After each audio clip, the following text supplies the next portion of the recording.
네, 안녕하십니까. 김민재입니다. 생성형 인공지능에게 원하는 답을 얻어내기 위해선 알맞은 질문을 잘 해야 합니다. 질문 잘하는 게 하나의 능력이 된 현재 우리 사회인데 이 능력 때문에 요즘 직장에서 여러 갈등 상황이 발생한다고 합니다.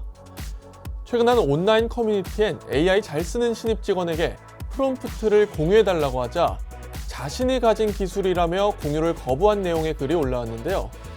모두가 잘 되자고 하는 일인데 왜 공유를 거부하냐는 의견도 있던 반면 프롬프트도 신입의 능력인데 왜 아무 대가 없이 가로채려 하냐라는 댓글에 다수의 이용자가 공감을 표했습니다. 신입 직원이 어떻게 하면 질문 잘할까 주말 내내 고민해서 얻은 프롬프트를 선배라는 이유로 아무 대가 없이 내놓으라고 하는 것은 안 된다는 건데요. 이러한 갈등 양상 시청자 여러분께서는 어떻게 생각하시나요? 5월 11일 월요일 AI 톡톡 지금 시작합니다.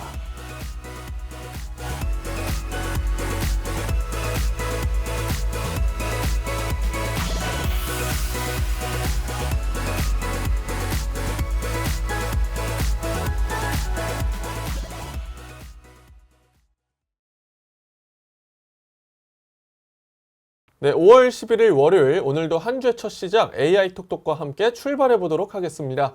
오늘 스튜디오엔 소라영 아나운서 나와주셨습니다. 안녕하십니까? 안녕하세요. 네, 저희 또 월요일인데 월요일 또 힘차게 출발해 봐야겠죠. 자, 혹시 주말에 어떤 일 하셨을까요? 이번 연휴였잖아요. 네네. 저는 축구 경기 보러 제천 다녀왔습니다. 아, 제천 주말 이틀 동안 또 제천 다녀오셨고요. 사실 제천 어떻게 가냐? 뭐 네이버 길 찾기 잘 돼 있지만은 요즘 또 GPT를 통해서 길을 찾는 경우도 많다고 합니다. 혹시 뭐 GPT를 통해서 길을 찾아보신 경험 있으실까요? 저 아직은 한 번도 이용해보지 않았는데요. 아무래도 네이버나 카카오가 좀 더 친숙하다 보니까 좀 더 네. 많이 사용했던 것 같은데 이번 기회를 한번 사용해보고자 합니다. 좋습니다. 자, 시청자 여러분께서도 일상생활 속에서 이렇게 AI를 접할 수 있는 기회가 점점 많아진다고 하니까 한번 이게 될까 싶은 내용들 오늘 이번 주말 이번 한 주 열심히 보내시고 주말 나들이 계획 있으시면 한번 챗GPT와 제미나이 등 생성형 AI를 통해서 길도 찾아보고 여행 코스 찾아보는 그런 시간 되셨으면 좋겠습니다. 네, 이렇게 저희 간략하게 주말 계획 얘기해봤고요. 오늘 어떤 뉴스 준비되어 있는지 화면을 통해서 만나보시죠. 네, 오늘의 AI 헤드라인입니다. 오늘도 역시 5개의 뉴스가 준비되어 있습니다. 오늘은 어떤 내용으로 방송을 준비되어 있을지.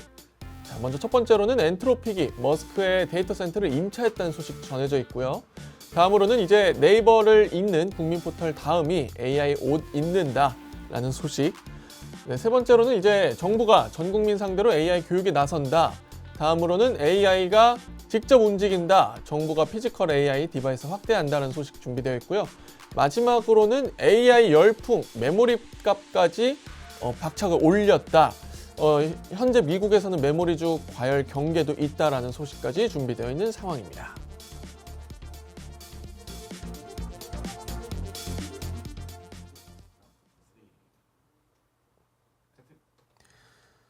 네, 클로드와 미토스 서비스로 인공지능 새로운 다크호스로 떠오르는 기업 엔트로픽. 엔트로픽은 올해 갑자기 증폭한 클로드 인기에 인공지능 인프라 부족에 시달렸는데요. 이런 엔트로픽이 일론 머스크의 손을 빌렸다고 합니다. 관련해서 소라영 아나운서와 얘기 한번 나눠보도록 하겠습니다. 네, 엔트로픽 요즘 뭐 많은 얘기가 나오고 있습니다. 엔트로픽 많은 얘기가 나오고 있는데 일론 머스크의 데이터 센터를 빌렸다. 뭐 이런 내용이 나오는데 어떤 배경이 있는지 궁금합니다. 네, 우선 엔트로픽은 AI 챗봇이죠. 바로 클로드를 만든 회사인데요. 우리가 챗GPT를 쓰듯이 클로드도 질문에 답을 하고 글을 써주고 코딩을 도와주는 AI입니다. 그런데 이 AI를 똑똑하게 돌리려면 엄청 강한 컴퓨터가 정말 많이 필요한데요. 이 클로드가 엄청난 인기를 끌면서 엔트로픽은 컴퓨터 힘, 즉 연산 능력이 부족해지게 됩니다. 그래서 답변이 느려지고 사용 제한을 걸어야 하고 더 좋은 AI를 만들기 어려워지는 등 어려움을 겪게 되는데요. 비유를 하자면 놀이공원에 사람이 너무 많이 몰렸는데 놀이기구가 부족한 상황이다라고 말씀드릴 수 있겠습니다. 그래서 일론 머스크의 AI 회사 바로 xAI가 가진 거대한 데이터 센터를 빌렸습니다. 테네시에 위치해 있고요. 300메가와트를 확보하면서 22만 개의 GPU, 즉 AI용 고성능 컴퓨터 부품을 얻게 됐습니다. 자, 그렇습니다. 사실 올해부터 클로드의 인기가 상당해졌습니다. 제 주변에서도 작년까진 클로드 사용자가 많이 없었는데 올해 유독 는 느낌이거든요. 혹시 네. 뭐 소량 아나운서도 주변에서 클로드 사용자 최근에 많아지지 않았나요? 맞습니다. 이게 또 과제할 때 구조를 잡는데 굉장히 음. 유용하다고 해서 사람들이 정말 많이 사용하고 있더라고요. 그렇습니다. 그래서 사실 엔트로픽 입장에서도 예상치 못하가 뭐 예상 정도는 할 수 있었겠는데 이렇게까지 증폭할까 싶었을 텐데 이게 이렇게까지 증폭을 했습니다. 맞습니다. 그러다 보니까 조금 이제 데이터 센터가 부족해진 상황인데, 자, 그렇다면은 이번에 이제 일론 머스크의 xAI가 가진 거대 데이터 센터를 임차를 했는데, 임차 후에는 그렇다면 엔트로픽은 좀 서비스 품질 개선이 될까요? 네, 엔비디아 측 엔트로픽 측에서는요, 바로 서비스를 업그레이드했다라고 전해지고 있습니다. 코딩 AI의 사용량을 이미 2배가량 늘렸고요. 최고급 AI 모델 사용 제한도 굉장히 크게 대폭 늘렸다라고 전해지고 있습니다. 즉, 사람들이 더 오래 그리고 더 많이 AI를 사용할 수 있게 된 겁니다. 그렇습니다. 사실 이 부분만 조금 덧붙이자면은 왜 데이터 센터가 필요할까라고 했을 때 생성형 AI가 좀 서비스를 고품질로 제공하기 위해서는 아무래도 많은 양의 데이터를 수요할 수 있어야 되잖아요. 그렇기 때문에 이번에 엔트로픽이 일론 머스크의 데이터 센터를 임차를 하면서 아무래도 그런 그 고품질 서비스가 되지 않을까 싶습니다. 자, 근데 그렇다면 왜 미국 내에서는 또 전 세계적으로 일론 머스크의 xAI와 엔트로픽의 협력이 주목을 받는 걸까요? 네, 우선 일론 머스크가 엔트로픽을 향해 공개적으로 비판한 바가 우선 있고요. 엔트로픽의 CEO 역시 머스크와 같이 대규모 데이터 센터를 운영하는 이들을 향해 욜로냐라고 얘기를 하면서 서로 비판을 한 바 있습니다. 하지만 이번에 손잡게 돼서 굉장히 큰 화제가 된 겁니다. 그렇지만 이번 협력을 통해 이 두 회사는요, 회사의 가치를 모두 키울 수 있고요. 투자자들에게 우리 잘 나가요라는 것을 보여줄 수 있어서 윈윈이다라고 보실 수 있겠습니다. 즉 사이가 좋지는 않아도 서로 도움이 된 것이니 협력한 것이다라고 정리해드릴 수 있겠습니다. 이렇게까지 비방을 했었는데 어쨌든 그 양사가 협력을 한다. 왜 주목을 받는지 알겠네요. 사실 이렇게까지 또 비판한 사이고 비방한 사이인데 나름 또 추측을 해보면은 일론 머스크가 최근에 또 오픈 AI와 현재 상황이 좋지 않잖아요. 그렇기 때문에 그 좀 대안책으로 좀 AI 협력 이제 사로 엔트로픽을 택하지 않았을까라는 또 예측도 해봅니다. 자, 근데 뭐 이 회사, 이 양사가 데이터 센터를 빌렸다. 이 소식 말고도 또 주목해 볼 만한 소식이 있을까요? 네, 굉장히 흥미로운 사실이 있는데요. 이 두 회사는 미래의 우주에 거대한 AI 센터를 만드는 계획까지도 가지고 있다라고 얘기가 전해지고 있습니다. 여기서 왜 하필 우주냐라고 궁금증을 가지실 수도 있겠는데요. 먼저 전기 문제를 해결할 수 있고요. 또 지구의 공간 부족 문제를 해결할 수 있어서 우주에 데이터 센터를 세우고자 한다라고 전해지고 있습니다. 이뿐만 아니라요. 엔트로픽에서는 드리밍이라는 기능을 새로 선공개했다라고 전해지고 있는데요. 드리밍 기능은 AI가 스스로 더 똑똑해지는 기능이라고 전해지고 있습니다. 예를 들어서 이 사용자는 이런 스타일을 좋아했었지, 지난번에는 이렇게 답했었지, 이런 부분을 데이터를 스스로 AI가 체득을 해서 직접 축적하는 거다라고 말씀드릴 수 있겠습니다. 네, 그렇습니다. 사실 일론 머스크의 좀 거대한 목표, 궁극적인 목표가 우주 산업이잖아요. 그래서 스페이스X도 지금 계속해서 가열차게 또 개발을 해나가고 있고 우주선 역시 지금 왕복 우주선을 또 개발을 한 게 또 물론 몇 년 전 이야기이긴 하지만 그래도 영상 볼 때마다 놀랍습니다. 어떻게 우주선이 날아갔다가 다시 이렇게 안착을 하는. 맞아요. 혹시 영상 보신 적 있으신가요? 당연하죠. 굉장히 부드럽게 안착하는 모습을 네. 정말 여러 번 찾아본 경험이 있습니다. 지금 약간 너무 놀라서 말문이 막히신 맞아요, 것 같은데 네, 그런 상황인데 사실 이렇게 우주 산업에 관심 많은 일론 머스크가 엔트로픽과 손을 잡으면서 이 양사의 협력을 우주까지 뻗어 나가겠다라는 뭐 계획 그런 내용인 것 같습니다. 네, 이렇게 엔트로픽이 좀 부족한 데이터 센터 수요를 일론 머스크와 손을 잡고 또 새롭게 회사의 좀 제2막을 향해서 나아간다라는 소식 전해드렸습니다. 이렇게 첫 번째 뉴스 전해드렸고요. 다음 소식 어떤 내용 준비되어 있는지 화면을 통해서 만나보시죠. 네, 다음 소식 아마 대부분 우리나라 국민들께서는 사용하셨을 겁니다. 국민포털 다음이 사실 지금까지는 카카오와 손을 잡고 카카오 계열사로 있었는데 이번엔 AI 옷을 입는다. 즉 업스테이지가 다음을 인수한다고 합니다. 인수 절차가 지난주에 마무리가 됐다고 하는데 관련한 내용 또 살펴보도록 하겠습니다. 네, 지난 1월 양해각서 체결을 통해 다음에 인수인계를 합의한 카카오와 업스테이지. 지난 7일 양사가 본계약을 체결하며 업스테이지가 다음 운영사인 AXG 인수를 마무리했습니다. 업스테이지가 운영하는 다음은 어떤 모습일지 한번 알아보도록 하겠습니다. 네, 소량 아나운서, 이전에 먼저 다음을 언제쯤부터 사용하셨을까요? 초등학교 시절이었던 거예요. 다들 네이버랑 다음 계정 하나씩은 있잖아요. 그때 그쵸. 가입했던 기억이 있습니다. 맞습니다. 저도 사실 어렸을 때 네이버 계정 하나, 다음 계정 하나 이렇게 가입을 했었는데 뭐 지금까지도 다음 활용하시는 분들은 많이 활용하십니다. 다음 활용 계속하고 계시나요? 네, 아무래도 아나운서 제가 준비를 할 때 아랑이라는 카페를 이용했었는데요. 알죠. 네. 네, 그게 다음에 있다 보니까 전 다음 카페를 꾸준히 계속해서 사용하고 있습니다. 그렇습니다. 저도 뭐 언론인 준비하는 분들은 아마 아랑 카페를 다 아실 텐데 아랑 카페를부터 시작해가지고 사실 전 뭐 사회냐고 하는 게 또 취미다 보니까 다음에 뭐 사회냐고 뭐 커뮤니티도 다음 카페를 통해서 잘 조성되어 있고 좀 그렇게 다양한 커뮤니티 카페 특히 많이 이용하시는 것 같고 뭐 아직까지도 메인 포털 사이트를 네이버보단 다음을 이용하시는 분들이 많으십니다. 왜냐하면은 네이버보다 가장 먼저 이메일 서비스를 제공했던 게 또 다음이기도 하고요. 맞습니다. 그렇기 때문에 다음으로 처음 가입하신 분들 이분들은 계속해서 네이버보다 다음을 뭐 구글보다 다음을 이용하시는 분들이 현재까지도 많은 상황인데 사실 다음이 한 10몇 년 전쯤에 카카오에 인수가 됐었습니다. 맞습니다. 그래서 카카오 카카오 계열사에 있다가 이번에 업스테이지가 인수를 했거든요. 자, 그렇다면 아마 저희 뭐 프로그램 통해서도 업스테이지 몇 번 소개해드렸습니다만은 아직까지는 업스테이지 잘 모르시는 분들도 계실 겁니다.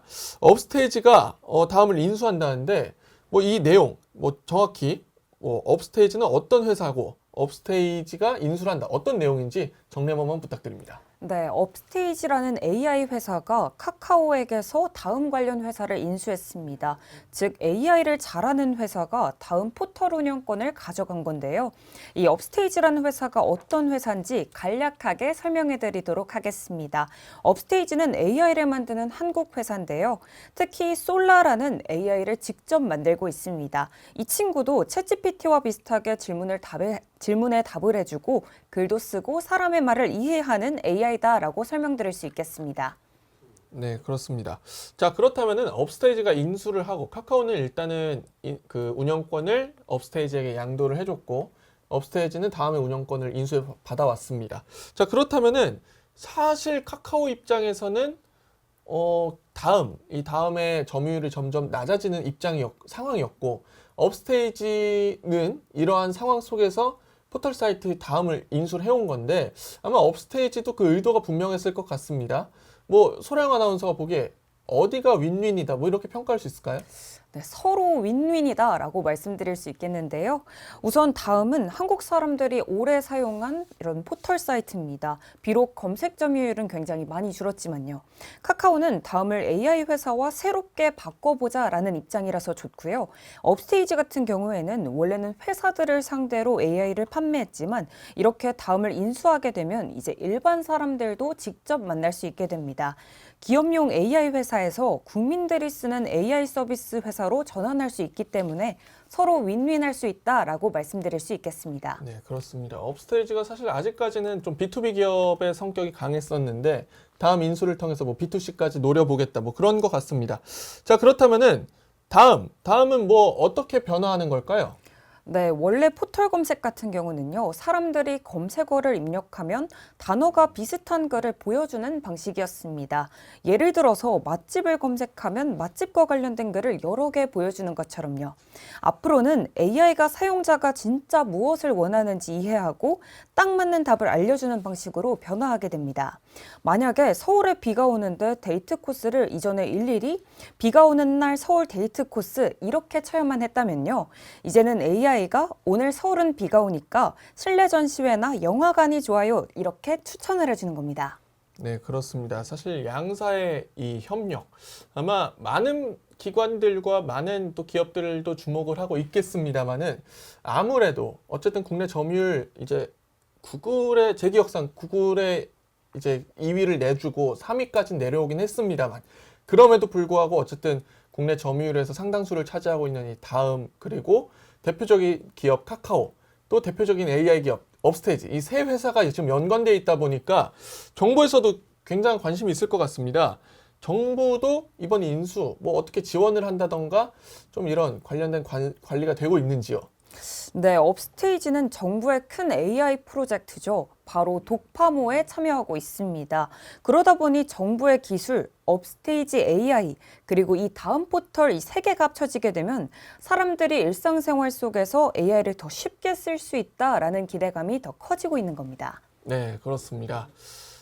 사실 제가 이 부분을 취재를 한 적이 있었습니다. 근데 그때도 이제 당시에 1월이었죠. 1월에 M&A 당시에 취재를 했었는데 이때 전문가께서도 그렇고 그리고 당시 보도자료에서도 가장 좀 기대하는 바가 다음 화면에 어쨌든 이용자들이 많은 검색이 있지 않습니까? 맞습니다. 그렇다 보니까 이 다음 이용자들의 이 데이터 트래픽을 업스테이지가 인수함으로써 업스테이지는 그만큼의 또 데이터량이 쌓인다.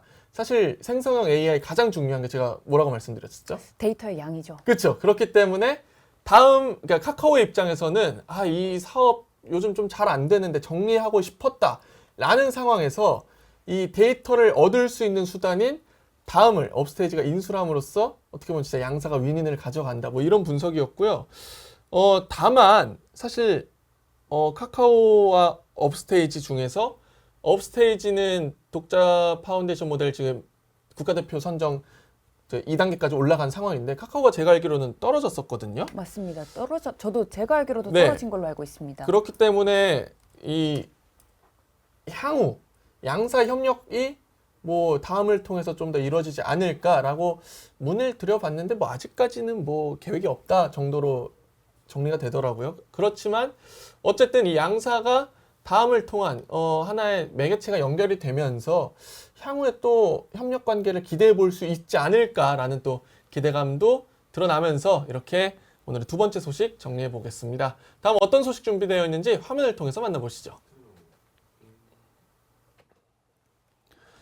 네, 다음은 이제 정부가 전 국민을 상대로 AI 교육에 나선다라는 소식 준비되어 있습니다. 사실 AI 뭐 많은 분들께서 현재 사용하고는 계시지만은 그러나 아직까지 AI가 뭔데? 뭐 이러시는 분들 많습니다. 정부에서 이들을 직접 교육에 나선다고 하는 건데 관련 내용 한번 살펴보도록 하겠습니다.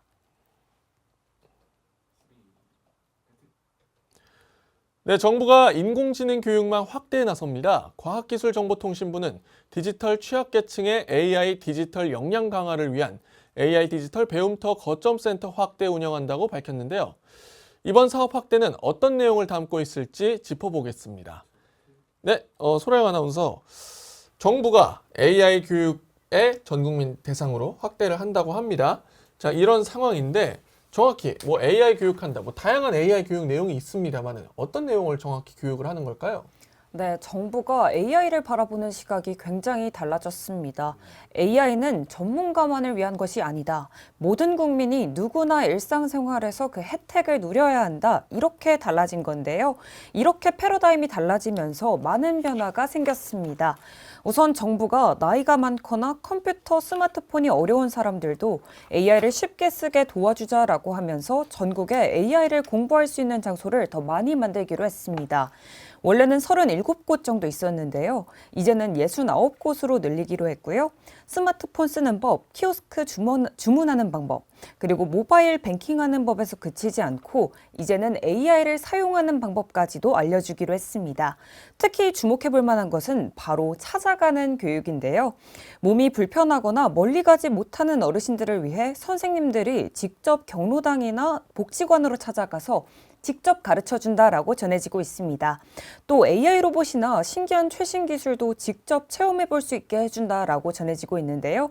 AI 로봇을 만나보고 AI로 그림을 만들어보는 등 AI를 몸소 사용해보면서 익힐 수 있도록 돕는다라고 전해지고 있습니다.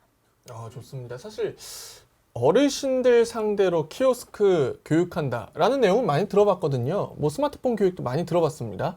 근데 AI 교육은 단순히 뭐 어르신들뿐만 아니라 좀 많은 연령층이 사용할 수 있을 것 같습니다. 네, 맞습니다. 직장인이나 저희 같은 청년들에게도 지원을 해준다라고 전해지고 있더라고요. 아, 그렇군요. 사실 AI 뭐 저희가 뭐 학교 수업을 통해서 배운 것도 아니고 특히 AI가 좀 최근에 좀 빠른 시간 내에 발달을 하면서 따라가기 좀 벅찼거든요. 근데 이렇게 정부 교육이 있으면 좋습니다. 자, 근데 이 교육에 좀 특별한 점이 있다고요? 네, 이렇듯 사람마다 수준이 다르기 때문에 AI 디지털 튜터라는 도우미가 이 사람은 초보네 혹은 이 사람은 조금 더 어려운 걸 배워도 되겠네 하면서 맞춤형으로 알려준다라고 합니다. 그리고 또 여기서 그치지 않고요. 정부는 AI를 쓸 때 위험한 점 역시도 같이 가르치기로 했다라고 전해지고 있습니다. 예를 들자면 딥페이크를 구별하는 방법, AI의 사기를 조심하는 방법, 또 안전하게 AI를 사용하는 방법 같은 교육 역시도 함께 진행한다라고 전해지고 있습니다. 네, 그렇습니다. AI를 통해서 좀 위험성을 거르는 작업 뭐 필요합니다. 그렇기 때문에 이번 교육이 특별한 것 같은데, 자, 그렇다면은 뭐 수준에 따라서 또 AI가 튜터가 진단을 해서 교육에 차이를 둔다라고 하는데 지역별로도 차이를 둔다고요? 네, 교육 방식이 지역마다 달라진다라고 합니다. 우선 도시 같은 경우는요, 직장인과 청년을 대상으로 AI로 업무를 자동화하거나 데이터를 분석하는 방법과 같이 조금 더 전문적인 교육을 진행한다고 하고요. 어르신이 많은 지역 같은 경우는 스마트폰 기초 그리고 디지털 사용법을 중심으로 운영한다라고 전해지고 있습니다. 네. 네, 그렇습니다. 자, 그렇다면은 이 디지털 배움터 뭐 현재까지 뭐 계속 운영을 해왔었던 거니까 현재까지는 뭐 어떤 교육을 받았고 얼마나 많은 사람이 교육을 받았고 또 향후에는 이 디지털 배움터의 계획이 어떻게 되는지 좀 궁금해하시는 분들 많을 것 같습니다. 네, 지금까지 디지털 배움터에서는요, 약 430만 명이 교육을 받았다라고 전해졌습니다. 즉, 이미 많은 사람들이 스마트폰이나 키오스크 쓰는 방법을 배웠다라고 말씀드릴 수 있겠고요. 향후 계획 같은 경우는요, 경로당을 디지털 복지센터처럼 바꾸려는 계획까지도 가지고 있다고 합니다. 경로당에서요, AI 교육뿐만 아니라 의료 상담이나 처방 서비스까지도 받을 수 있게 하겠다라는 강한 포부를 가지고 있는 겁니다. 네, 그렇습니다. 디지털 배움터를 현재까지는 계속해서 뭐 활용은 하고 뭐 직접 교육을 제공하고 있었습니다만은 이 디지털 배움터의 내용을 단순히 뭐 키오스크와 스마트폰에서 AI로 전환을 한다. 뭐 이런 내용입니다. 계획이 있으실까요? 혹시 한번 알아보실? 저보다는 아무래도 할아버지가 생각보다 제가 네. 아무리 스마트폰이나 이런 이용 방법을 알려드려도 아직은 조금 어려워하시는 부분이 있더라고요. 아, 그렇죠. 네, 그래서 아무래도 할아버지한테 이 서비스를 알려드리면 어떨까라는 그쵸. 생각이 들었던 것 같습니다. 사실 뭐 스마트폰 활용법도 그렇고 AI 활용법도 그렇고 물론 저희가 잘 활용하고 잘 어떻게 일상에서 사용은 하고 있습니다만 저희가 가르쳐 드리는 것보다 사실 전문기관의 전문 교육인이 또 가르쳐 주시는 게 조금 더 체득이 쉽지 않으실까도 싶은데요. 맞습니다. 또 같은 또래 분들이 같이 계시면 또 으쌰으쌰해서 한번 배워보실 수도 있지 않을까라는 그쵸. 생각이 듭니다. 그렇습니다. 사실 이렇게 정부에서 교육을 제공해주고 있는 상황인데 좀 이런 복지 체계는 뭐 향후 단순히 뭐 이 배움터 말고도 디지털 배움터 말고도 전 개인적으로 좀 증폭했으면 좋겠습니다. 저도 그렇게 생각합니다. 아무래도 많아지면 좀 더 편리한 서비스를 많이 이용할 수 있지 않을까요? 맞아요. 그리고 또 뭐 키오스크부터 시작해가지고 뭐 요즘 AI 없으면 못 사는 그러니까 생활이 좀 어려운 시대인데 이 시대에 좀 어르신들께서도 좀 같이 따라올 수 있는 그런 체계가 완성되어야 되지 않을까 또 싶은데요. 맞습니다. 아무래도 그런 체계가 있으면 혹시 모릅니다. 저희가 나중에 어르신이 되는 그쵸. 나이가 됐을 때도 조금 유용할 수도 있지 않을까. 맞습니다. 네, 그렇습니다. 이렇게 정부가 디지털 배움터의 사업을 확대한다는 소식까지 전해드렸고요. 저희 다음으로 이제 네 번째 소식 만나보러 가보도록 하겠습니다. 네, 다음 소식은 이제 정부가 뭐 방금 전까지 AI 교육 확대한다 였는데 이번에는 피지컬 AI 디바이스를 확대한다라는 소식이 준비되어 있습니다. 사실 요즘 피지컬 AI 굉장히 좀 화두인데 정부가 직접 나서서 디바이스 확대한다라는 소식 어떤 내용인지 한번 만나보도록 하겠습니다. 네, 인공지능이 사람의 명령만 수행하는 것을 넘어 이젠 직접 인식하고 움직이는 피지컬 AI 시대로 진입했습니다. 이에 정부가 직접 피지컬 AI 역량 강화에 나섰는데요. 정부가 관련해서 어떤 사업을 주도하고 있는지 관련한 내용을 한번 살펴보도록 하겠습니다. 네, 정부가 피지컬 AI 디바이스를 키운다고 합니다. 정부가 보급 확대를 좀 확대한다고 합니다.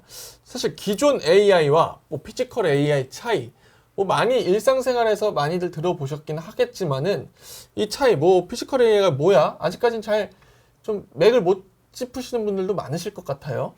네, 예전에 AI는 사람이 시키는 일만 했습니다. 예를 들어서 사진 만들어줘, 노래 추천해줘, 질문 답해줘처럼 이렇게 사람이 시키는 일만 명령해야지만 움직일 수가 있었는데요. 그런데 이 AI가 이제는 주변을 보고 상황을 이해하고 스스로 이해하는 피지컬 AI 시대로 변화하고 있다는 겁니다. 좀 더 구체적인 예시를 들자면요. 로봇이 사람을 피해가면서 청소를 하고 드론이 혼자 길을 찾고 스마트 안경이 필요한 정보를 찾아서 직접 보여주고 공장에서 기계가 스스로 작업을 돕는 겁니다. AI가 이렇듯 생각만 하는 뇌를 넘어서 실제로 몸처럼 움직이는 단계로 발전하고 있다라고 말씀드릴 수 있겠습니다. 네, 그렇습니다. 사실 요즘 피지컬 AI 사실 올해 초 CES에서 클로이드부터 시작해가지고 다양한 피지컬 AI를 또 내놨었습니다. 자, 이러한 상황인데 사실 피지컬 AI가 최근 들어서 좀 많이 화두가 되면서 같이 연관돼서 나오는 단어가 이 VLA 모델이라는 단어인데 이 부분도 많은 분들께서 아직까지는 조금 어려워하시는 것 같습니다. 맞습니다. 저도 이번에 처음 들어본 단어긴 한데요. 우선 V는 vision, L은 language, A는 action인데요. AI가 눈으로 보고 말을 이해하고 어떻게 행동할지 결정하는 기술이다라고 말씀드릴 수 있습니다. 예를 들면 AI 로봇이 컵을 가져와 라는 말을 듣고 컵의 위치를 직접 찾은 뒤 직접 집어서 가져오는 걸 바로 이 VLA 모델이다라고 말씀드릴 수 있겠습니다. 네, 그렇습니다. 다시 한 번 더 그 CES 얘기를 하면요. 현대에서 아틀라스 보신 적 있으신가요? 당연하죠. 맞습니다. 네, 최근에 또 보스턴 다이내믹스에서 공개한 영상이 아틀라스가 작업을 막 수행을 하는데 이게 또 막 관절이 돌아가고 이런 거를 수행을 하더라고요. 그래서 CES 때도 되게 뭐라 해야 되지? CES 때도 좀 큰 인기라고 해야 될까요? 관심을 얻었었는데 이번에 공개한 아틀라스의 영상에는 또 아틀라스가 물구나무까지 서는 또 그런 모습을 보였습니다. 네. 근데 사실 현대의 계획은 이 아틀라스를 단순히 묘기용 이런 거로 개발할 건 아니잖아요. 맞습니다. 그러니까 공장에다가 생산 라인에 직접 투입을 한다는 건데 그렇기 때문에 이 VLA 모델에 한번 적용을 해보면 일단 아틀라스가 직접 보고 판단해서 직접 행동을 하고 그러니까 어떻게 할지 사고 체계를 구축한 다음에 액션, 행동까지 이어가는 그런 체계를 아틀라스를 통해서 좀 만나볼 수가 있었습니다. 이러한 상황인데 그렇다면 정부가 그래서 이런 AI가 들어간 로봇, 피지컬 AI 디바이스를 확대한다라고 발표한 건데 사실 어떻게 확대할지, 확대했을 때 어떤 이점이 있는지 또 궁금하신 분들 많으실 것 같습니다. 네, 이렇게 AI가 들어간 새로운 기기들을 키우게 되면요. AI가 기기 안에 직접 들어가서 똑똑한 기계라고 말씀드릴 수 있겠는데요. 원래 많은 AI는 인터넷에 연결이 돼야 작동을 하는데 이제는 기기 안에 AI가 직접 들어가면서 더 빠르게 반응하고 인터넷 없이도 작동하고 전기도 훨씬 덜 쓸 수 있게 된다라고 전해지고 있습니다. 정부는 그중에서도 특히 실제로 움직이는 AI 기기를 많이 만들고 싶어 하고요. 그래서 올해 3개 사업 중에 이미 2개를 피지컬 AI 분야에서 뽑기도 했다라고 전해지고 있습니다. 네, 그렇습니다. 정부 지원 사업이 좀 더 확대됐고 여기에 피지컬 AI 업체들이 좀 얻는 혜택, 수혜가 많아졌다라는 내용인데 그렇다면은 정부는 이 기업들을 상대로 어떤 내용들을 지원해 주는 걸까요? 네, 정부는 기업들에게 이 AI 기술부터 시제품 제작 그리고 사업화까지 전부 다 지원하겠다라고 전해지고 있고요. 이미 만들고 있는 것들도 있다라고 하는데요. 대표적으로 스마트 헬멧, AI 청소 로봇, 드론 카메라, AI 바리스타 정수기, 스마트 안경 등이 있습니다. 정부가 지원하는 이유가 뭐냐라고 궁금증이 드실 텐데요. 한국이 원래 기계와 전자제품을 굉장히 잘하다 보니까 여기에 AI 기술까지 합치면서 피지컬 AI의 강국이 되겠다라는 큰 포부를 가진 것으로 보여지고 있습니다. 네, 그렇습니다. 피지컬 AI 강국까지 나아가겠다가 지금 현재 한국의 큰 목표입니다. 그렇기 때문에 뭐 AI 기술, 지금 로봇 생태계 우리나라 잘 구축되어 있고요. 뭐 더불어서 뭐 국내 배터리 3사 플러스 뭐 포스코까지 해가지고 거기서는 이제 전고체 배터리까지 해가지고 실내에서 사용할 수 있는 좀 실용 압축되어 있는 고체 배터리까지 만들겠다. 그렇기 때문에 좀 안전성도 잡고 배터리 효율도 높이겠다. 뭐 그런 개발까지 하고 있습니다만 사실 제가 또 이 부분을 알아보니까 현장에서는 이 배터리 생태계를 제대로 구축하기 위해서는 아무래도 통신 장비가 잘 돼야 한다라는 얘기가 있더라고요. 근데 맞습니다. 현재 우리나라 통신 생태계가 아직까진 피지컬 AI를 지원하기에는 조금 아쉽다라는 평을 듣더라고요.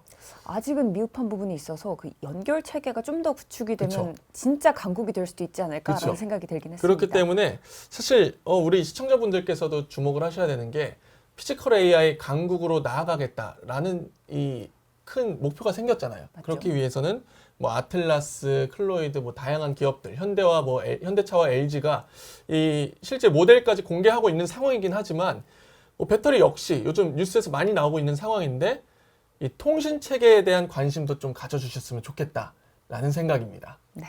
네, 이렇게 피지컬 AI 강국으로 도약하기 위해서 정부가 피지컬 AI 기업들에 좀 전폭적인 지원을 하고 있다라는 소식까지 전해드렸고요. 오늘 마지막 소식은 어떤 내용인지 화면을 통해서 만나보시죠. 네, 요즘 AI 열풍이다. 정말 많이들 들으셨을 겁니다. 근데 이 AI 열풍 때문에 현재 메모리 값까지 올렸다고 합니다. 미국에서는 현재 메모리주 과열에 경계하는 목소리까지 나오고 있다고 하는데 관련 내용 오늘의 마지막 소식 만나보시죠. 네, 요즘 노트북부터 휴대폰, 심지어 게임기까지 줄줄이 가격이 인상되고 있는데요. 원인은 바로 AI 열풍 때문입니다. AI 열풍으로 메모리 반도체 수급이 어려워지자 자연스럽게 가격도 인상된 건데요. 관련 내용 오늘의 마지막 내용을 통해서 한번 살펴보도록 하겠습니다. 네, 요즘 AI 굉장히 핫합니다. 근데 이 AI 때문에 메모리 값까지 올랐다고요? 네, 요즘 AI 투자 열풍 때문에 컴퓨터 메모리와 그리고 이 저장 장치 시장이 아주 바빠졌다라고 전해지고 있습니다. 우선 이 AI가 학습하려면요, 엄청 빠른 메모리와 데이터를 저장하고 꺼내는 장치가 필요합니다. 이걸 아무래도 많이 만들다 보니까 메모리 회사 주가도 굉장히 크게 오른 거고요. 그렇지만 이 메모리는 AI용 메모리인데요. 스마트폰이나 자동차에 쓰이는 일반 메모리는 아무래도 수요가 부족해지다 보니까 가격이 같이 오르게 된 겁니다. 네, 그렇습니다. 메모리 값이 올라가면은 결국엔 일단 소비자가 메모리를 직접 사는 경우는 없겠습니다만은 메모리를 필요로 하는 제품들의 가격도 같이 올랐을 것 같습니다. 사실 소비자가 좀 타격이 있겠는데요. 네, 소비자의 타격이 굉장하다라고 전해지고 있습니다. 혹시 플레이스테이션 사용해 보셨나요? 제가 저 6살 때인가 7살 때 어린이날 선물로 플레이스테이션 할머니께 그 플레이스테이션 2를 받았었거든요. 근데 그때 받았던 플레이스테이션을 아직까지도 종종 활용하고 있습니다. 네, 이 플레이스테이션의 가격 역시도 굉장히 큰 타격을 받았다라고 전해지고 있는데요. 우선 플레이스테이션 가격 인상이 예고된 바 있죠. 그래서 인상 전 가격으로 제품을 구하려는 소비자들이 움직이면서 현장 재고는 물론이고요. 온라인 재고까지도 품절되는 사태가 이어지고 있습니다. 이렇게 이른바 칩플레이션 현상이 이어지면서 인상 예정 가격은 129만 8천 원인데 온라인에서 확인된 일부 판매가는 인상 뒤의 공시가인 공시가보다도 17에서 60만 원 가량 높은 수준이라 굉장히 큰 화제가 되고 있습니다.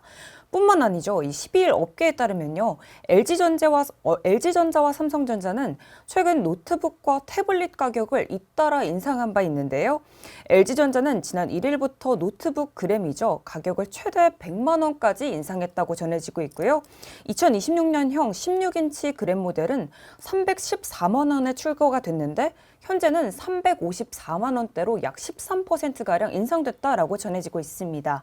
이 삼성전자도 마찬가지인데요. 이 갤럭시북 6 시리즈를 사양에 따라서 17만 5천 원에서 최대 90만 원까지 올린 바 있고요. 갤럭시 탭 S11 울트라 등 태블릿 제품까지도 최대 15만 원가량 올랐다라고 전해지고 있습니다. 근데 여기서 그치지 않고 스마트폰의 가격 역시도 비슷한 흐름 보여지고 있습니다.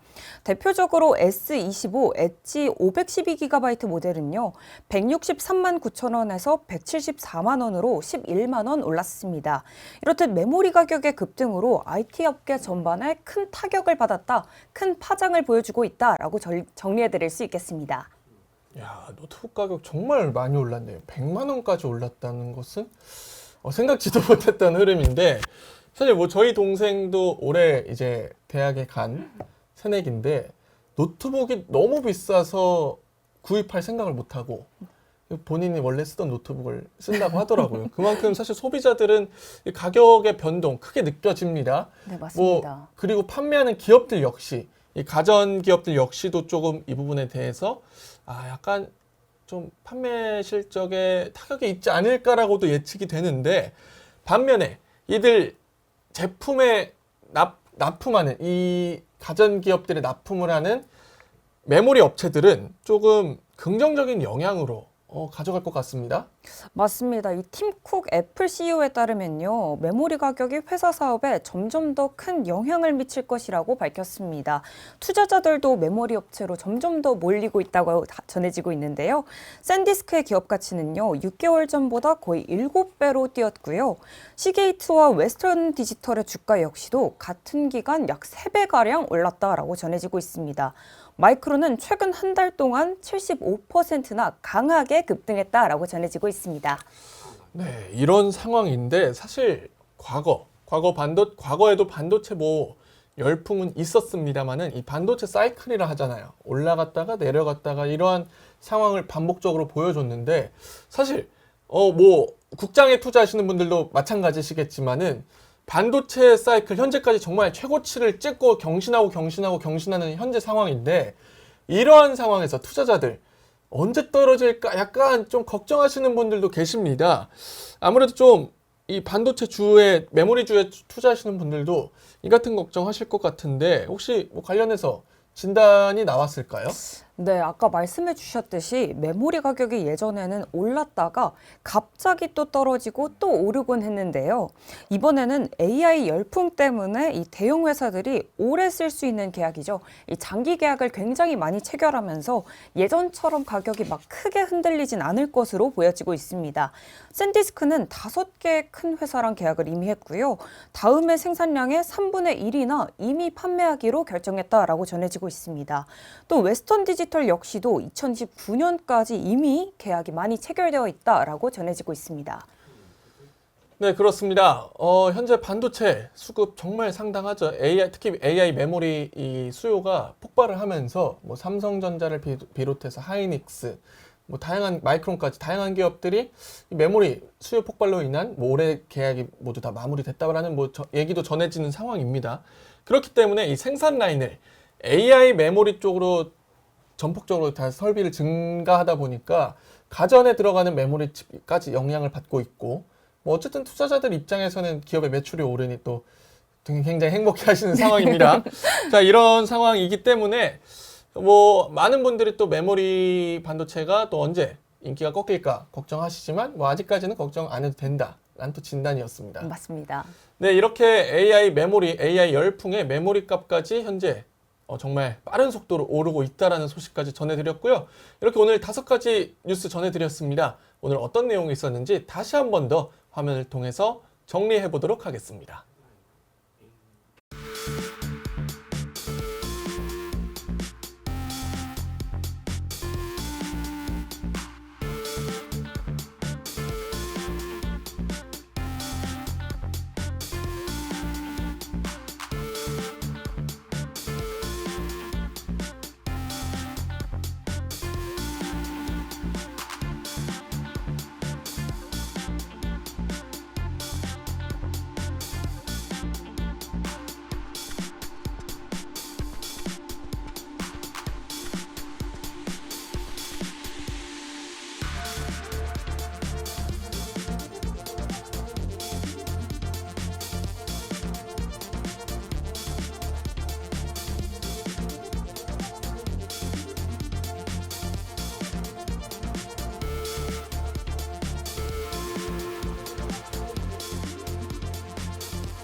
네, 다음은 AI 기업 포커스 시간입니다. 포토샵부터 프리미어 프로까지 많은 전문가분들께서 사용하시는 전문 툴, 소프트웨어를 제공하는 기업, 어도비입니다. 어도비가 최근 이 생태계, 파트너 생태계를 증폭하면서 AI를 향한 또 기업의 발돋움을 하고 있다고 하는데요. 어도비의 AI를 향한 무한한 확장, 어떤 내용인지 관련 내용 한번 살펴보도록 하겠습니다. 여러분 안녕하세요. 오늘 해설에서는 요즘 진짜 핫한 주제죠. 단순한 소프트웨어 기업을 넘어서 이제는 생성형 AI 생태계의 절대 강자로 우뚝 선 어도비의 놀라운 여정을 파헤쳐 볼까 합니다. 이 거대한 인공지능이라는 파도를 어도비가 어떻게 완벽한 재무적 성공으로 바꿔놓았는지 그 숨겨진 비결들을 저와 함께 깊이 있게 쫙 한번 살펴보시죠. 자, 오늘 우리가 함께 다룰 로드맵입니다. 첫 번째로 최근의 기록적인 실적부터 시작했어요. 어도비의 신의 한 수였던 구독 모델, 크리에이티브 AI의 통합 과정, 제일 공경해야 하실 생성형 AI 수익화 전략, 그리고 마지막으로 AI 시대 어도비의 미래까지 순서대로 짚어보겠습니다. 바로 가보죠. 첫 번째 섹션, 시장의 기대치를 완전히 뛰어넘어버린 어도비의 기록적인 실적부터 확인해 보겠습니다. 64억 달러, 우리 돈으로 진짜 어마어마한 숫자죠. 어도비의 2026 회계연도 1분기 총 매출입니다. 작년 같은 기간보다 무려 12%나 성장한 역대 최고치인데요. 게다가 영업활동 현금 흐름만 거의 30억 달러에 달합니다. 도대체 이 거대한 성장을 누가 끌어냈냐? 바로 전 세계를 휩쓸고 있는 AI 솔루션에 대한 폭발적인 수요 덕분이었죠. 샨타누 나라엔 CEO가 이 대박 성과의 이유를 명확하게 짚어줬는데요. 글로벌 AI 생태계 안에서 어도비의 존재감이 엄청나게 커졌고 유저들이 AI 기반 도구들을 스폰지처럼 빠르게 흡수하고 있다는 겁니다. 그러니까 AI가 단순한 실험이나 반짝 유행이 아니라 이미 실제 엔터프라이즈 비즈니스의 심장이 되었다는 걸 최고 경영진이 완전히 확신하고 있는 거죠. 그런데 여기서 진짜 여와 같은 포인트가 하나 등장합니다. 무려 18년 동안 어도비의 황금기를 이끈 샨타누 나라엔 CEO가 이 역대급 실적 발표와 함께 사임을 예고했어요. 회사를 옛날 패키지 소프트웨어 기업에서 성공적인 AI 퍼스트 체제로 완벽하게 변신시켜 놓고 가장 화려한 순간에 물러나는 거죠. 진짜 멋진 퇴장 아닙니다. 앞으로는 이사회 의장직만 맡는다고 하네요. 자, 두 번째 섹션입니다.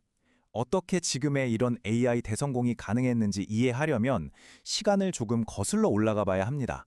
바로 안정적 수익 구조를 만들어낸 신의 한 수, 구독 모델 이야기입니다. 예전에 어도비 프로그램들 한 번 살 때 몇십만 원씩 주고 무거운 박스 샀던 거 다들 기억하시죠? 그런데 2013년에 어도비가 이걸 크리에이티브 클라우드, 즉 CC라는 구독 모델로 전면 전환하는 거대한 도박을 감행합니다. 사실 이게 그냥 돈 버는 방식을 바꾼 게 아니에요. 훗날 방대한 데이터를 처리하고 끊임없이 진화하는 AI 모델을 전 세계 유저들한테 실시간으로 쫙 뿌릴 수 있는 완벽한 클라우드 인프라를 미리 깔아둔 셈이었거든요. 성견지명이 대단했죠. 숫자를 한번 볼까요? 2024년 기준으로 어도비 전체 수익의 무려 95.8%가 바로 이 구독 서비스에서 나옵니다. 여러분, 요즘 글로벌 빅테크들 사이에서 AI 모델 훈련시키고 인프라 구축하는데 천문학적인 비용 드는 거 아시잖아요? 그런데 어도비는 이 막강한 구독 기반의 현금 창출 능력이 있으니까 흔들림 없이 과감하게 AI 혁신에 투자할 수 있는 든든한 자금줄을 이미 확보하고 있었던 겁니다. 그럼 이 든든한 기반 위에서 도대체 어떻게 AI를 구축하고 배치했는지 세 번째 파트, 크리에이티브 AI 통합 과정을 살펴보겠습니다. 타임라인에 보시면 아시겠지만 어도비는 최근 AI 유행한다고 급하게 뛰어든 기업이 절대 아니에요. 2013년에 클라우드로 체질을 싹 바꾼 뒤에 이미 2018년부터 엔비디아랑 손잡고 어도비 센세이라는 AI 프레임워크를 조용히 하지만 치밀하게 고도화하고 있었습니다. 이렇게 10년 넘게 축적된 막대한 내공이 지금 2026년에 와서 차세대 파이어플라이나 스마트한 에이전틱 워크플로우로 찬란하게 빵 터지고 있는 거죠. 그리고 이 이미지가 지금 상황을 정말 잘 보여주는데요.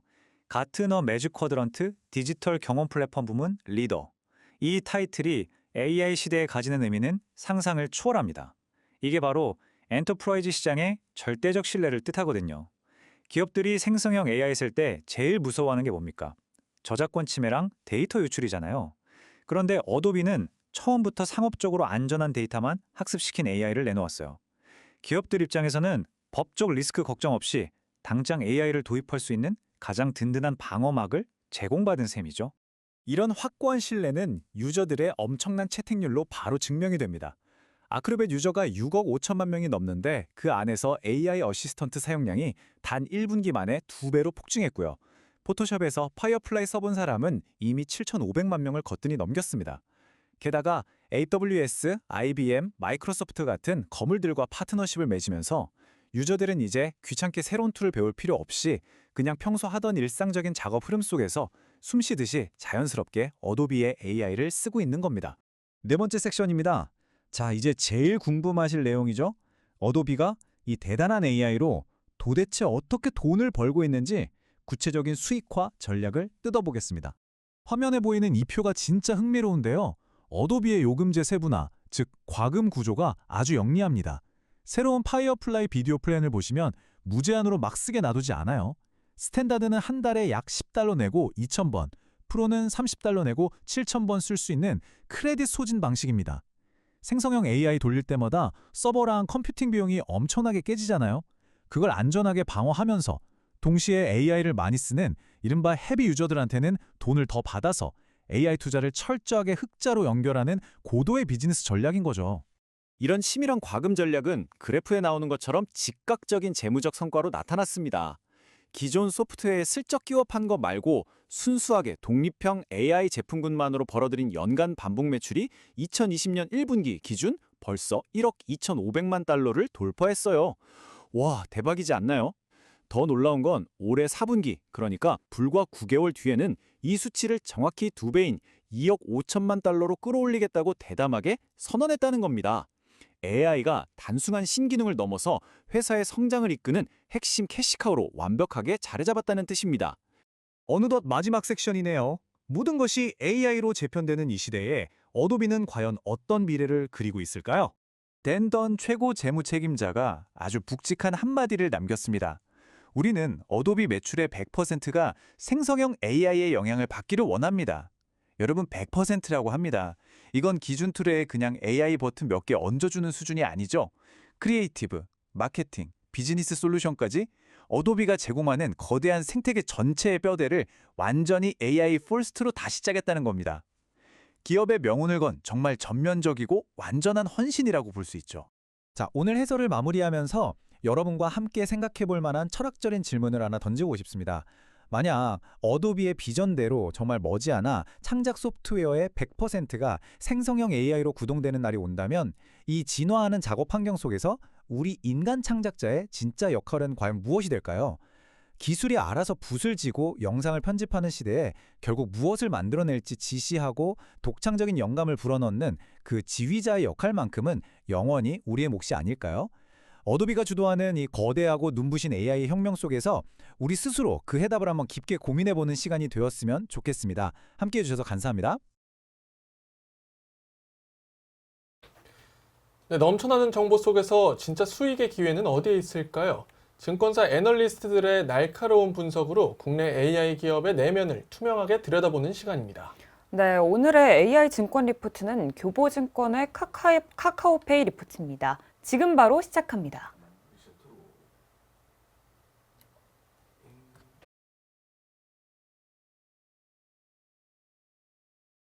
여러분, 우리가 돈을 쓰고 관리하는 방식 자체가 지금 완전히 뒤집히고 있습니다.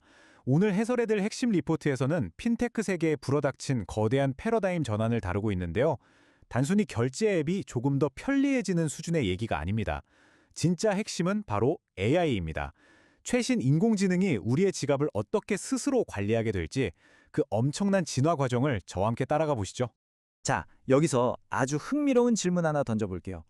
지금도 이렇게 하늘을 찌르듯한 성공을 거두고 있는 카카오페이가 대체 왜 벌써부터 AI 자율결제라는 생소한 미래에 말 그대로 사활을 걸고 있는 걸까요? 이 질문에 대한 답을 풀어가다 보면 핀테크 산업 전체의 미래가 보이실 겁니다. 첫 번째로 시장을 깜짝 놀라게 한 1분기 실적 서프라이즈부터 짧게 짚고 넘어가 보겠습니다. 화면에 숫자 보이시죠? 41.7%. 이게 바로 전년 동기 대비 1분기 매출 성장률입니다. 무려 3,003억 원을 찍었어요. 이미 성숙할 대로 성숙한 시장에서 시장의 예상치를 아주 가볍게 뛰어넘는 압도적인 속도입니다. 근데 진짜 충격적인 숫자는 이겁니다. 630.9%. 영업이익이 전년 대비 600% 넘게 폭발적으로 증가했습니다. 말 그대로 수익성이 퀀텀 점프를 해버린 셈이죠. 두 번째, 이런 미친 성장을 이끄는 데이터 기반의 성장 동력을 살펴보겠습니다. 이 엄청난 숫자들의 비밀, 바로 데이터에 있습니다. 보시는 것처럼 결제 데이터랑 마이 데이터를 싹 결합해서 아주 디테일하게 타겟 페르소나를 찾아내는 거예요. 그 결과가 무려 36%라는 놀라운 결제 전환율입니다. 즉, 우리가 언제, 무엇을 필요로 하고 지갑을 열 준비가 되어 있는지 데이터로 이미 다 꿰뚫어보고 있다는 얘기죠. 이 정교한 타겟팅 기술 덕분에 오프라인 전환율도 예전보다 4.7배나 뛴 11%를 기록했습니다. 자, 그런데 여기서부터가 오늘 해설의 진짜 중요한 포인트입니다. 이렇게 완벽하게 구축된 데이터 엔진이 이제 곧 거대한 AI 두뇌와 하나로 합쳐진다는 거거든요. 세 번째 섹션, 본격적인 AI 에이전트 전략입니다. 집중해주세요. 앞으로의 청사지엔을 제대로 이해하시려면 에이전틱 AI라는 개념을 꼭 아셔야 합니다. 그냥 우리가 질문하면 대답만 해주는 흔한 챗봇 수준이 아니에요. 여러분 스마트폰 안에 아주 유능한 전담 금융비서가 들어온다고 상상해보세요. 상황을 스스로 파악하고 복잡한 목표를 세워서 알아서 척척 움직이는 완전히 주도적이고 자율적인 인공지능인 겁니다. 그 중심에 바로 자체 마스터 AI 에이전트, 페이아이가 있습니다. 일종의 금융비서 1.0 모델인데요. 진짜 재밌는 건 이 페이아이가 혼자 고립돼서 일하는 게 아니라는 거예요. 카카오톡의 AI인 카나나와 소통하고 심지어 챗GPT 같은 거대 외부 AI와도 막힘없이 연동됩니다. 즉 AI들끼리 알아서 대화하고 조율하면서 여러분의 금융 업무를 추리해주는 그야말로 거대한 AI 생태계가 싹 열리는 겁니다. 자체 AI랑 외부 AI가 거미줄처럼 촘촘하게 연결된 이 생태계 구조를 한번 보세요. 정말 엄청나지 않나요? 그리고 이 모든 에이전트들이 백그라운드에서 매끄럽게 돌아가게 만드는 핵심, 바로 글로벌 AI 결제 표준을 노리는 X402 프로토콜이 그 중심에 딱 버티고 있습니다. 네 번째, 가장 혁명적인 변화를 가져올 X402 AI 자율결제입니다. 이 복잡해 보이는 걸 딱 3단계로 쉽게 쪼개볼게요. 첫째, AI가 주어진 업무 중에 이거 결제가 필요하네 하고 스스로 인지합니다. 둘째, 여러분이 폰화면을 만질 필요도 없이 기계가 알아서 자율결제를 싹 진행해버려요. 셋째, 에이전트가 애초에 하려던 원래 업무까지 완벽하게 마무리합니다. 우리는 그냥 손가락 하나 까딱 안 하고 완료된 결과만 받아보는 거죠. 진짜 SF 영화 같지 않습니까? 기존 결제 방식이랑 비교해보면 이 차이가 얼마나 혁명적인지 바로 감이 오실 겁니다. 예전에는 우리가 직접 화면 보고 인증하고 비밀번호 누르느라 좀 번거로웠잖아요. 그런데 이 AI 자율결제는 마치 눈치 빠른 비서가 우리 대신 뒤에서 조용히 밥값 계산하고 나오는 것처럼 아무런 마찰음 없이 백그라운드에서 스르륵 알아서 작동합니다. 마지막 다섯 번째, 이런 변화가 만들어낼 제로 마찰 금융의 미래입니다. 이 리포트를 쓴 애널리스트의 핵심 한 줄이 바로 이겁니다. 스테이블 코인 생태계와 AI 환경 하에 결제 수요를 연결할 것이다. 이 말이 뜻하는 바가 뭘까요? 카카오페이는 지금 단순히 결제 앱을 좀 더 편하게 업데이트하는 수준이 아닙니다. 앞으로 다가올 완벽한 AI 시대에 대비해서 국경도 없고 마찰도 전혀 없는 거대한 글로벌 금융 인프라 그 자체로 진화하고 있다는 아주 강력한 선언인 거죠. 자, 오늘 이렇게 엄청난 실적을 내고 있는 현재부터 에이전틱 AI가 완전히 주도하게 될 자율형 금융의 미래까지 쭉 분석해봤는데요. 마지막으로 여러분께 이 주문을 꼭 던져보고 싶습니다. 여러분의 스마트폰 속에서 스스로 판단하고 결제까지 다 알아서 해주는 AI 금융 비서가 너무나 당연해지는 그날, 우리의 일상은 과연 얼마나 새롭고 또 얼마나 상상 이상으로 편리해질까요? 이 질문을 남기면서 오늘 리포트 해설은 여기서 마무리하겠습니다. 끝까지 함께해 주셔서 감사합니다. 저희가 준비한 소식은 여기까지입니다. 내일도 AI를 간파하는 똑똑한 정보들로 찾아뵙겠습니다. 함께해 주신 여러분 고맙습니다.